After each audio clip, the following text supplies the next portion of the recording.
Bab 168, Pemandangan dari Langit. Diunggah oleh Baca Suara. Perang OLFRED. Itu tidak mengejutkan saya ketika Penatua Rahdeas datang mengunjungi saya, memberitahu saya bagaimana dia membawa pulang seorang bayi lelaki manusia. Saya akrab dengan kebaikannya, bagaimanapun juga, aku telah menjadi penerima niat baiknya. Dia telah membawaku pergi dari jalan-jalan kejam di gua-gua atas, memberiku makanan dan tempat tinggal di rumahnya sendiri. Memperlakukan saya seolah-olah saya adalah darahnya, dia mengajari saya membaca dan menulis dan, setelah mengetahui kecenderungan alami saya terhadap sihir, bahkan mengajari saya dasar-dasar manipulasi mana. Tetapi meskipun begitu, saya berhati-hati. Tumbuh tanpa rumah atau keluarga mengajarkan seseorang untuk curiga pada semua orang. Selalu ada pemikiran yang mengganggu bahwa mungkin orang ini hanya mengasuh saya untuk menjual saya suatu hari. Namun, bukan itu masalahnya. Tahun-tahun berlalu dengan bahagia dan kecurigaanku sudah lama menguap, aku mulai menganggap diriku putranya.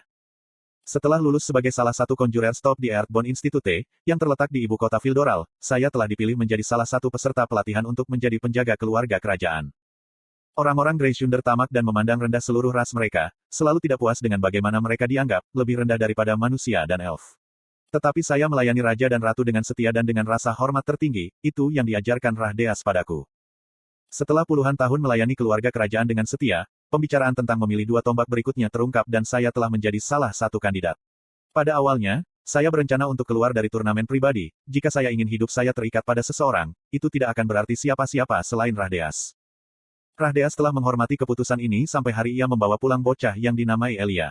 Tanpa memberi saya detail tentang bagaimana ia menemukan bayi manusia, Rahdeas mendesak saya untuk menjadi tombak yang akan melayani keluarga kerajaan dengan setia. Saya berargumen, mengatakan bahwa Greyshunder bukanlah orang-orang yang ingin saya rantai hidup saya, tetapi Rahdeas meyakinkan, dengan keyakinan sepenuhnya, bahwa itu hanya akan sementara dan bahwa saya pada akhirnya akan terikat padanya. Saya telah belajar dari menjadi penjaga keluarga kerajaan bahwa Greyshunder telah berkuasa sejak penciptaan Darf, namun Rahdeas entah bagaimana dapat menjamin sebaliknya. Dia adalah pria yang saya hormati sebagai ayah dan penyelamat. Bahkan jika aku mendurhakai raja, aku tidak akan mendurhakai Rahdeas. 1 dekade berlalu dan bocah laki-laki itu tumbuh di bawah asuhan Rahdeas, dan untuk pertama kalinya dalam sejarah, tombak itu dianugerahi gelar bangsawan di depan umum. Rahdeas baik tetapi juga seorang pria yang, meskipun cintanya kepada bangsanya, menyimpan pikirannya untuk dirinya sendiri. Dia tidak pernah memberitahuku apa yang dia maksud ketika dia mengatakan bahwa jiwaku dengan Greyshunders tidak permanen. Dia tidak pernah memberitahu saya mengapa dia merahasiakan hubungan kami dengan bocah itu. Dia tidak pernah menjelaskan siapa sebenarnya yang memberitahunya bahwa bocah ini seharusnya adalah penyelamat kurcaci. Kau diam, Alfred, kata Rahdeas dari sisi lain ruangan bundar yang besar itu. Apa masalahnya? Tidak ada, tuanku. Aku memalingkan pandanganku dari jendela dan menghadapi pria yang telah membesarkanku. Alfred, aku sudah bilang untuk memanggilku Rahdeas saat kita sendirian, dia memarahi dengan lembut. Sekarang duduklah. Silakan minum dengan pria tua ini. Petik 2. Aku sudah menjadi tua juga. Saya mengambil tempat duduk di seberangnya, menerima piala. Pemandangan bulan luar biasa, bukan? Dia menghela nafas setelah mengambil tegukan besar dari gelasnya yang tampak kecil di tangannya yang besar. Ya, aku setuju. Kesalahpahaman bodoh yang dibuat oleh manusia dan elf. Mereka berpikir bahwa hanya karena kita hidup di bawah tanah, kita lebih suka gua daripada bangunan. Dengan angin kencang yang tak tertahankan yang menutupi seluruh Darf, apakah mereka tidak berhenti sekali untuk berpikir bahwa kami tidak membangun menara tinggi dan bangunan karena kami tidak bisa? Petik 2. Aku mengangguk, melihat keluar jendela sekali lagi setelah menyesap. Ketidaktahuan mengarah pada asumsi dan interpretasi yang salah. Sangat benar, tetapi masa-masa perubahan ada pada kita. Rahdeas dengan santai menelusuri bekas luka yang mengalir di mata kirinya. Waktunya telah tiba, anakku. Mencapai atas meja, Rahdeas dengan lembut meraih pergelangan tanganku, menggenggam tangannya di atas tanganku. Apakah ada keraguan atau keraguan yang menyelimuti pikiranmu? Tidak ada, ayah. Kata itu terasa asing bagi saya. Saya tidak pernah mengatakannya dengan keras meskipun selalu berpikir demikian. Namun, saya tahu saya akan menyesal jika saya tidak mengatakannya sebelum waktu saya berakhir. Sudut mata Rahdeas berkerut dalam senyum lembut saat dia memegang tanganku dengan kuat. Bagus. Satu-satunya penyesalan saya adalah bahwa Anda tidak akan berada di sini untuk melihat kemenangan orang-orang kami. Andai saja Anda terikat pada saya daripada Asura itu. Petik 2. Aku menggelengkan kepala. Ada beberapa hal yang tidak bisa kita ubah. Tetapi ada satu hal yang saya ingin Anda ketahui. Petik 2. Apa itu? Aku tahu ambisimu untuk orang-orang kami, tetapi bukan itu sebabnya aku melakukan ini. Orang-orang kami adalah orang-orang yang telah mencemooh dan memukul saya ketika saya berada di jalanan. Saya hanya ingin Anda tahu bahwa alasan saya dapat melakukan semua ini tanpa ragu adalah karena itulah yang Anda inginkan. Petik 2. Menutup satu-satunya mata yang mampu, Rahdeas mengangguk pelan. Anak baik, baik sekali. Arthur Lewyn. Saya duduk di tepi tempat tidur, melepaskan pin yang mengangkat rambut saya. Ikatan saya mendengkur lembut pengakuan sebelum jatuh kembali tertidur, meninggalkan saya ke ketenangan malam yang hening. Suara tes bergema di kepalaku, kata-katanya bertentangan dengan prioritasku. Petik 2. Untuk memberitahumu bahwa aku mencintaimu lagi, aku mengulangi dengan lembut pada diriku sendiri.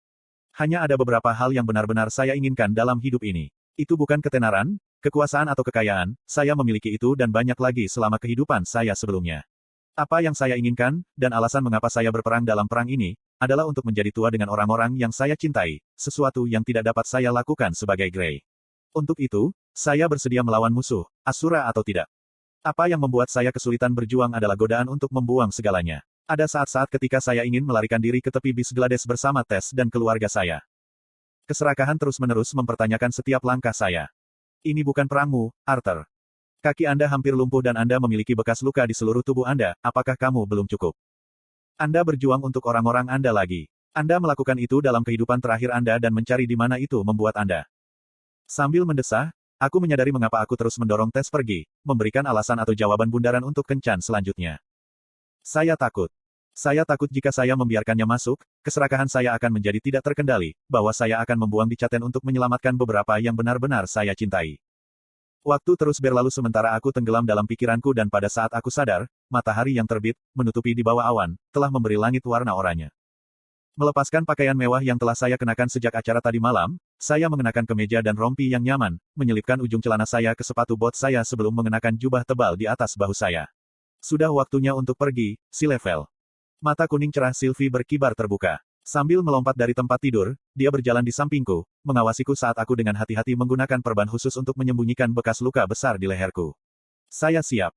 Sebelum menuju ke tangga, aku berhenti di kamar kakakku dan mengetuk pintunya.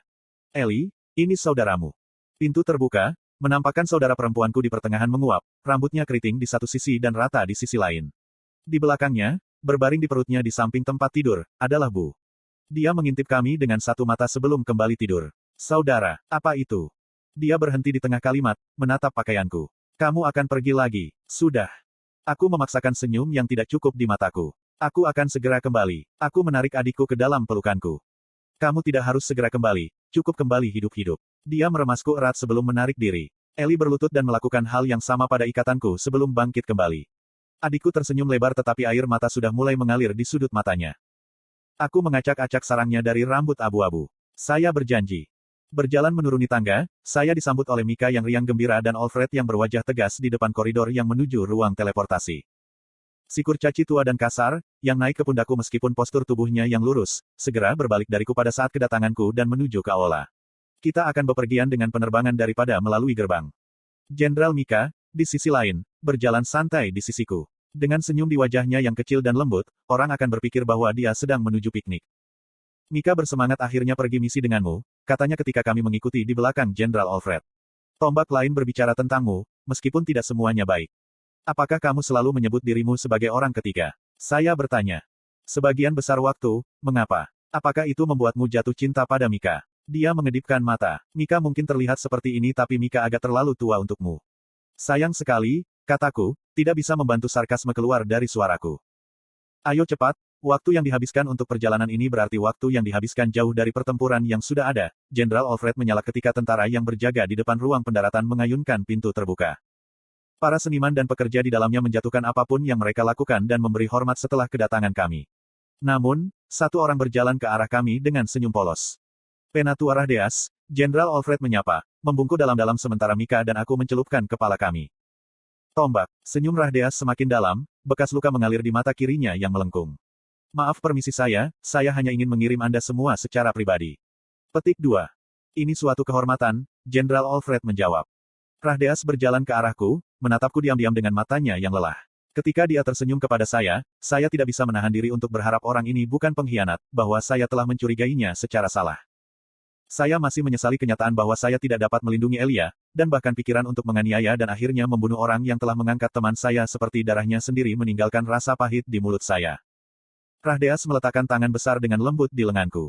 Kamu pasti agak lelah dari pertempuranmu sebelumnya. Demi para Asura, mari kita berharap bahwa kecurigaanmu ternyata salah sehingga kamu bisa bergegas kembali dan beristirahat dengan benar. Petik 2. Sementara ekspresi dan gerakannya tampak tulus, kata-kata Rahdeas tampak dipilih dengan cermat. Meskipun demikian, saya menjawab sambil tersenyum. Ya, mari kita berharap. Mungkin aku terlalu curiga padanya, pikirku. Bagaimanapun, dia adalah penjaga Elia. Meskipun itu mungkin masalahnya, kau seharusnya tidak memperhitungkannya begitu besar sehubungan dengan kecurigaanmu sekarang, saran Sylvie.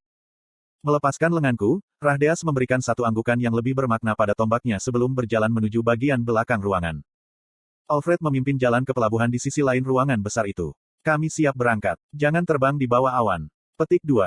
Apakah ikatanmu akan cukup cepat untuk mengimbangi Mika dan Alfred? Mika bertanya. Sylvie yang sombong mengeluarkan embusan udara melalui lubang hidungnya sebelum berubah menjadi naga berukuran penuh. Tanah kastil bergetar ketika para pekerja di sekitar kami secara naluriah mundur meskipun melihat ikatan saya sebelumnya. Aku akan mengaturnya, dia bergumam ketika ekornya yang panjang menyapu kakiku dan menempatkanku di pangkal lehernya. Dinding di depan kami diturunkan dengan mekanisme jembatan gantung ketika lantai di bawah kami menjulur menjadi sebuah skydok besar.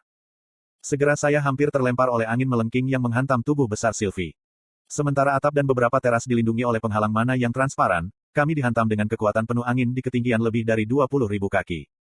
Suara kami hilang tertiup angin, Jenderal Alfred hanya menunjuk ke arah yang seharusnya kami tuju. Segera, Jenderal Mika dan Alfred pergi ke awan. Aku tidak pernah bosan dengan pemandangan ini, pikirku, memandang keluar ketika matahari pagi menjadi lebih menonjol, memancarkan cahaya halus di awan. Sepakat. Sylvie menarik napas dalam-dalam sebelum membentangkan sayapnya. Membiarkan angin membawa tubuhnya keluar dari dermaga, kami mengikuti dengan cermat di belakang mereka, tidak tahu apa hasil dari perjalanan ini.